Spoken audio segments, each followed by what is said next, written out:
Zeus, a ranged intelligence hero who's all about magical damage. He currently boasts the highest hero damage per minute spot on Dota buff, and he's also one of the best nukers in the game.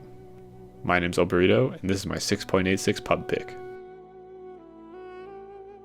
Zeus has always been one of my favorite heroes. He is high damage, and he becomes strong very early. I usually play him solo mid like most people, but if you're in a game where someone really wants that mid, you can always go as a dual offlane, or even a dual safe lane. You can pretty much pick Zeus with any lineup because of how strong he can be early. Even though he's not been changed at all, with all his new items and all the changes to the old items, I think he's extremely strong right now, and I can actually see him being nerfed in the next patch. But for this patch anyway, your main idea, or your main goal, is that you're trying to build a Veil. Once you have your Veil, you can proceed to decimate your enemies with your high magical damage. Alright, let's start with his skills. Arc Lightning, your standard AoE nuke. This is Zeus' main medium damage lane ability. If your lane is hard and you do not trust your right clicking ability, you can use this to get last hits. Be careful with the pushing though. If you push too hard, you might lose out on some easy kills. Note, level 1 Arc Lightning only does 85 damage, so it still requires some timing last hit. It's not going to be as easy as you think to last hit with it. Also note, melee and range creeps have 0% magic resistance, so that means they will take the full 85 damage. But siege creeps have 80% magic resistance, which means they will only take 17 damage. You usually want to cast Arc Lightning to get a last hit and harass. Try to time that and line the enemy up accordingly so you can get gold and damage them at the same time. Note that Arc Lightning does not go into Fog of War, so if the enemy is above you, on the high ground, you probably should not cast. In fights, make sure to spam the spell whenever it is off cooldown. There is never a reason to save this spell. Lightning Bolt, Zeus' main nuke. This is an extremely high damage single target ability with a low cooldown. The mana cost is not negligible, so don't use this in lane randomly unless you're trying to accomplish something like go for kill or completely zone them out because you notice they have no regen. Combined with Veil, this is an extremely powerful spell. There are two important things to note about it. The first is that it has a mini stem, so you can stop channeling such as TPs or Witch Doctor ulti. Because of this, you may want to save this spell for a key moment instead of blowing it right away. For example, if you know the Nature's Prophet will sprout himself and attempt to TP away, you can wait for his sprout, then Lightning Bolt him. This will also give you vision for your team, which brings me to my second point. Lightning Bolt grants vision and true sight for 4.5 seconds. This is very helpful when playing against any invis hero like Riki or someone with a Shadow Blade, like a Slark. If you don't have a dust, you can use this to temporarily gain vision of them and finish them off. Note, you can also deward with this ability. One final thing you can do is you can ground target this ability. This means you can cast into the fog or into the trees to hit the enemy hero. Even if you don't hit them directly, Lightning Bolt will always hit any hero in a 375 radius where you ground target it. Even it overrides creeps, so that means you can just hit randomly in the trees and you'll be able to hit that Broodmother every time. Static Field, Zeus' passive. Whenever you cast a spell, Zeus releases a burst of lightning in an AoE around him. Not much to say about this, it's just the reason why you want to be spamming your Arc Lightning. This is the one way you can stay relevant in the late game. Note that this is percentage-based magical damage of current health, so it is better to cast your spells before your enemy gets low. So, for example, if they have 1000 health and your static field does 11% of their current health, then you will do 110 magical damage. But if they only have 500 health left, static field will only do 55 magical damage.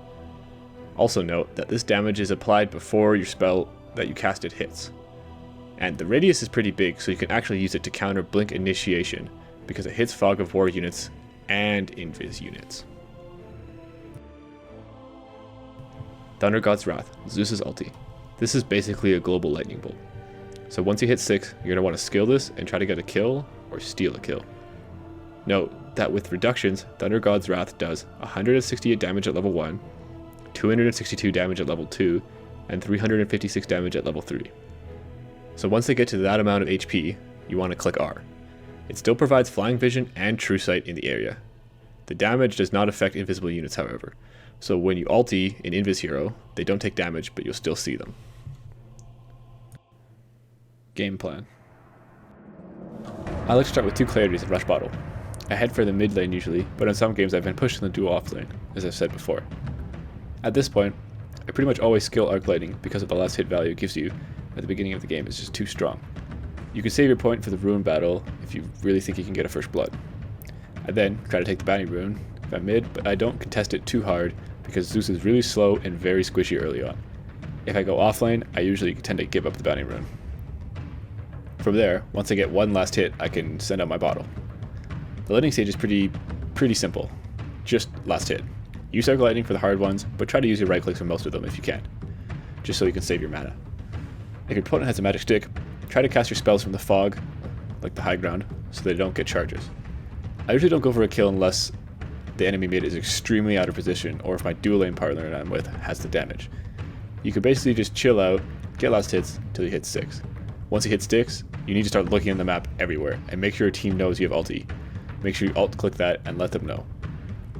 Like I said before, ulti level 1 only does 168 damage after reductions, so don't use it unless you are sure you'll get the kill.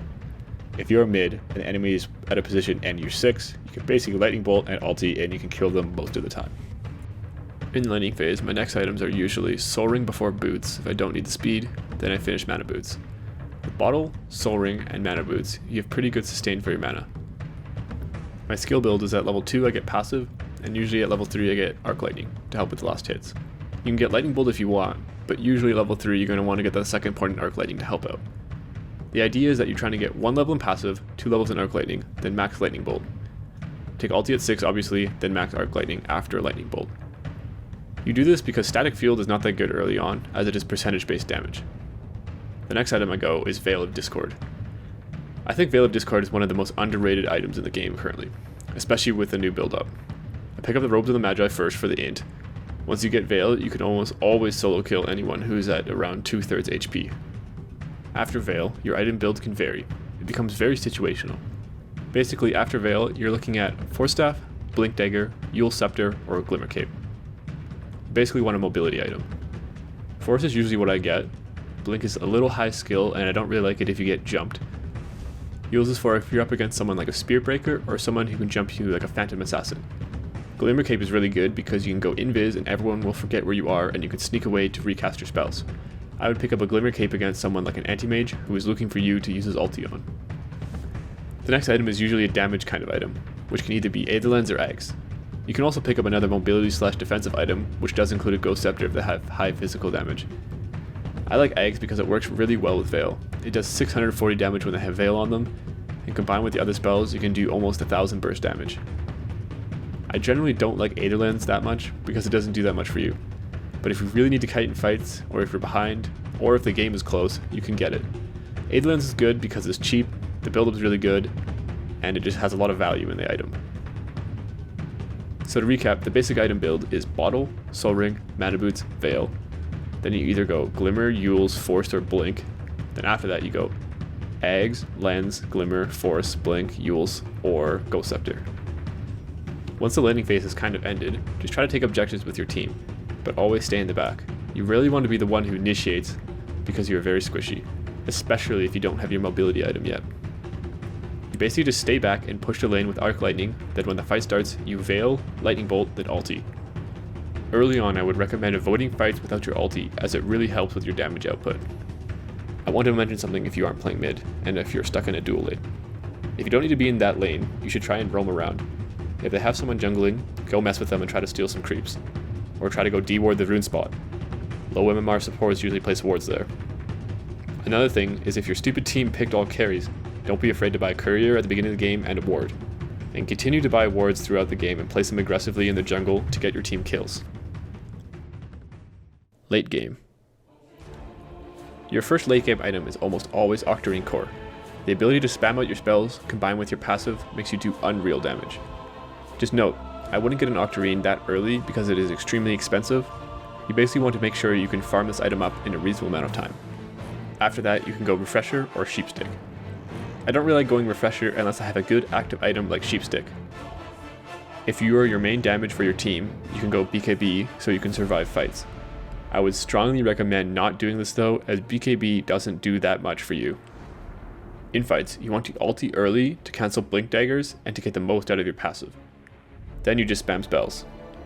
You're extremely good at picking off supports in fights. Just wait for the fight to start and try to head to the back. Once you're there, you can absolutely obliterate all the enemy supports as they are too poor to buy BKBs.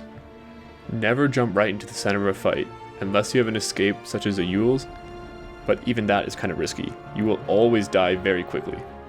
As Zeus, you need to stay alive as long as possible so you can keep doing damage with your passive and by spamming spells. Zeus is a very fun nuker who can stay relevant late game. With all the new items and changes to the old ones, Zeus can be a serious powerhouse. So that's why I recommend Zeus for your next pub match and an easy win.